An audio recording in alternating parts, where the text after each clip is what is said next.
Welcome to 5kp.tv. I'm Andrew Suire, and this is the 5K Report. Welcome to 5kp.tv. I'm Andrew Suire, and this is the 5K Report. Today we're going to discuss the race to the White House. With only a few days left until Election Day, and with some states already having early voting. Now, I know for a fact in Texas we have long voting lines for early voting, which is a good sign. That means we're going to have a heavy turnout, which is great for the Democratic Party. But the fervor is heating up on both sides. Both the Democrats and Republicans are turning up the heat. The race is getting tight. We got a race. But first, let's see what's happening in our world.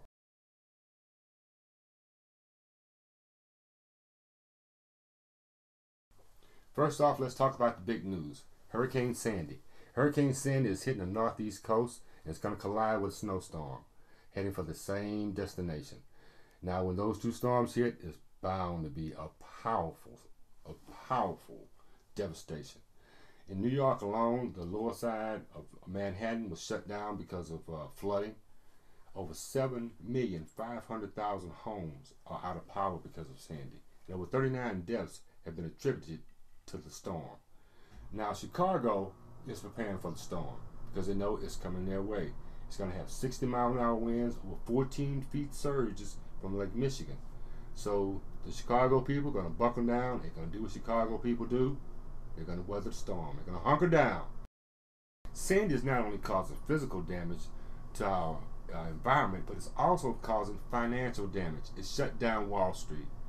Wall Street has been shut down for the second day. This is the longest Wall Street has been shut down since 1888. That's something to think about. And now, on a lighter note, President Barack Obama had a chance to go to church Sunday with his two daughters. He went to St. John's Episcopal Church. He got a chance to partake in the communion ceremony with his daughters, who I think was a really nice thing, something to get down to earth, to take his mind off the election. He needs a break. He's a hard-working guy. Federal regulators are planning to put up 2 million acres of land off the coast of Texas. It's going up for bids to energy companies. So that means that hopefully they'll start producing more oil. We'll become energy dependent. Maybe the price of gas will drop. It'll get off below $3, It'll help everybody, put more money in everybody's pockets. That's something to think about. Now, people in Texas on Highway 130, where we rose the speed limit to 85 miles an hour, as if 65 wasn't fast enough. But they're having a problem with wildlife coming across the road. Why did the pig cross the road? To get hit. That's right. People are getting hit in pigs coming across Highway 130. So you go to Highway 130 in Texas, hit your pig, put in the trunk, you bring the bacon home. That's what I'm talking about. On a higher note, the price of crude oil dropped to $85, and the dollar rose against the yen. That's all good news. Now, if you own a Taurus or a Mercury, you got a little bad news. There's a recall. Over 310 vehicles are having problems with the throttle sticking, and that's not a good thing. So if you got a Mercury or Taurus, bring it in, get it checked for your own safety. In Israel, they launched an aircraft strike against a Palestinian rocket pad, a Palestinian pad to launch rockets. Now, this is the first, large thing that's happened in the Middle East as far as the Israelis and the Palestinians. But there's a long-running feud there. Let's hope this is just not the tip of the iceberg. Let's hope everything is squashed and we can one day bring peace to the Middle East. I mean, can we all just get along? And we're back with the race to the White House, our original topic. Now let's start off with the conventions, with the Republican convention. The Republican convention went off without a hitch. They had speakers like Chris Christie, Ann Romney, Ron Paul, Paul Ryan, and of course, the nominee, Mitt Romney. Now, to me, the best speaker in the whole convention was Chris Christie. Chris Christie got up and he talked about his mom and how he was raised by a strong mother, and that's where he get his values from. But here's the deal. He didn't even mention Mitt Romney until the last, what, maybe 5 or 10 seconds before he was through talking. He said, and by the way, we got a good guy running, Mitt Romney. But his whole speech was about himself. I guess it was what Chris Christie does. Now, Ron Paul, he had some excitement because Ron Paul, you see, he felt like he was slighted. And he actually had some of his delegates to get up and leave because they changed the rules, which is what Republicans do sometimes. They changed the rules right before the convention, which meant that his delegates couldn't be seated. So he was a little testy, understandably so. Now, Ann Romney got up and she did a very good speech about how to humanize Mitt Romney, because Mitt Romney has been characterized as this stiff guy. He's robotic. People say that people don't like him. Even his friends don't like him. But she did a real good job of humanizing him. But then they brought out Clint Eastwood. Now, I'm a Clint Eastwood fan. I've seen all of his movies, you know, Dirty Harry. He plays great characters. But this guy got up and spoke to a chair as though there was someone sitting there. And I mean, maybe this is something that happens when people get old. I don't know. You know, I've got an uncle, and he's been talking to inanimate objects for a long time, but we had no idea that was a thing that, you know, was okay. Maybe, you know, I don't know. But he's got a new term now, Eastwooding. When you want to talk to somebody and they ain't there, you Eastwooding. Thank you, Clint Eastwood. We appreciate that. He lightened a somber event because that convention was so drab, was so melancholy, that even at the end, I think everybody, you know, they just kind of walked out like, you know, they saw the bad ending of a movie. I gotta laugh, but you all was there. You saw it. You know, it's the truth. Now the Democrats. You know, I'm not saying this because I'm a Democrat, but I'm saying it because it's true. That was the most exciting convention I have seen. They had Mary J. Blige. She was jamming. Then they had all different groups playing. And then everybody was so lively and happy. You saw a rainbow of people. You saw, when they panned the crowd, it looked like America. You saw old people, young people, short people, tall people, black people, Asian people, Hispanic people, you name it. Eskimo people were there. I'm telling you, it was America. But when I don't want to go back to the Republican convention, but they look like, but it was just a totally different event. But the Democratic convention went off great. Michelle Obama, she did a great job. She's a wonderful speaker. You know, Michelle, I hope you watch our show. But you have a place in politics. You're a great speaker. You did a great job. You were one of the best speakers there. And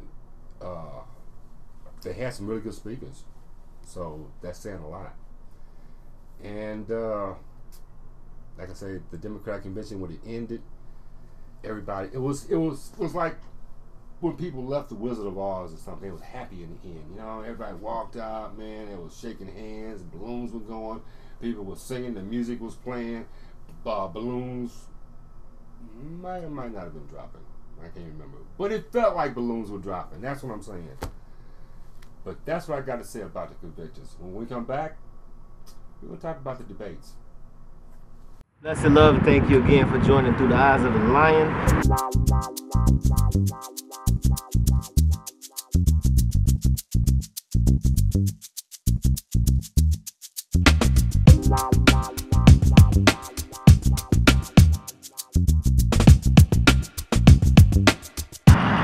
But yes, I can never be a Negro, and I can never be an African American, because to myself, I look at it from the standpoint of African American is a people without a face. The Eyes of a Lion is a web TV show designed to provide the community information on social issues, promote education and human rights, and inform the general public about topics related to the Black experience in the 21st century. We will critically analyze issues and events to create awareness and help people realize themselves in a digital age. All right, we're back. Now let's talk about the debates. It started off with the first debate. It took place in the city of Denver, Colorado, at the University of Denver. And wait a minute. Mitt even said that the first thing he'd do, and why did this come up? He said, I'm going to get rid of PBS. I'm going to stop funding. He said, well, I like you, Jim, but I'm going to get rid of Big Bird. Come on, Sesame Street, man. We all grew up on Sesame Street. I mean, for some people, Sesame Street is the only pre-school that they're going to get. They learn the ABCs, the 1, 2, 3s, they learn how to count. They learn how to play with animals. They learn how to share, how to do but Mitt said that he's going to get rid of funding to PBS. PBS probably contributes to 1/100th of 1% of the government's budget. But yet, Mr. Romney found it necessary to get rid of PBS. October 11th, the vice president debate took place. They went to Centrist College in Danville, Kentucky, where Joe Biden and Paul Ryan squared off. Now, I'm going to tell you, Joe Biden, I've always liked Joe Biden. I don't care what people say. They say he gaffed. They say, Joe Biden's just a real person. And he showed how real he was. When Paul Ryan was saying the stuff that just didn't make sense. For instance, he was saying that he's going to balance the budget, but he wouldn't tell you how. He said he's going to do it by, maybe cutting a few deductions here, cutting a few deductions there. Well, who's going to get cut? The middle class. That's who's going to get cut. But he didn't say he's going to cut the he didn't say he was going to raise the taxes for the upper 1%. You got me all flustered. Which is what he should do. Come on. The upper 1%, you make enough money, pay your fair share. It's the patriotic way to do. It's the patriotic thing to do. Joe cleaned Paul Ryan's clock. Literally. Okay? He made up for the debate that Barack Obama had the week before. In spades, he did. He didn't let him filibuster. He called him on all his lies, and it set the pace. It gave energy to the Democratic Party. Now let's move on. October 16th, Hempstead, Long Island, Hofstra University. Now this day a different Barack Obama showed up. Barack Obama, it was moderated by Candy Crowley. Everybody knows Candy. She's been in the newscast business for a long time, and she did a good job moderating. She really did. She wasn't bullied like poor Jim was. Well, Barack Obama actually called Mitt Romney on every lie that he said. Every time he told a lie, Barack Obama would say that's not true, and he would say, it's like Mitt thinks that we forgot all the stuff he said during the primaries, all the stuff he said about closing family planning, about not raising the taxes on the 1%, and not to mention the private video where he mentions the 47% who he claims don't do nothing. Now he's talking about people who are retired from Social Security, people who are on Medicare, on Medicaid, people who have paid into the system and they deserve their money. Okay, that's the 47% that he's talking about. Those are hardworking citizens. I'm sorry. They are not loafers. They are not taking advantage of the government. Those people they make America. That's what America is all about. Those hard-working people. But you know, he figured that we're supposed to forget about all that. Now, the crowning part of the night is when Mitt Romney thought that he had got Barack Obama to make a false statement about what happened in Libya. Well, and let's go to October 28th to Boca Raton, Florida. Well, Bob Schaefer moderated this debate. And this debate was supposed to be focused on foreign policy. And I gotta say, Barack Obama held his own again.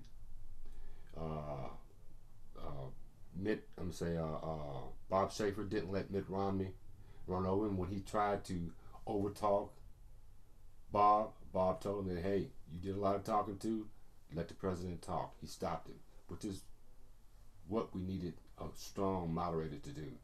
Now, I personally feel in our world of technology that the moderator should be able to fact check. That keeps everybody honest, because we do want the facts. We don't want lies. I don't want lies from either party. We can't make decisions based on lies. We have to have the facts. We have to have the truth. As I said before, the truth will set you free. Well, it will. And let's hope that when we do these next debates, when the next presidential election come around and their debates, we have stronger minds and stronger wills that's going to make sure that people are fact-checking. We have the technology. We can do it. Let's fact-check these people. Let's keep them honest. That's all I got for today. Next time I come back, I got a lot more to talk about, because the race is getting tight. It's on. Everybody go out and vote. Please vote. Exercise your right to vote. If you don't do anything, people have died for the right to vote. When you don't vote, you give in to the people who don't want you to vote. So please, go out and vote. That's all I got for today. And next episode, we'll continue with the race to the White House, and I'll keep you abreast of what's going on in our world today, current news. And thanks for watching 5kp.tv and the 5K Report.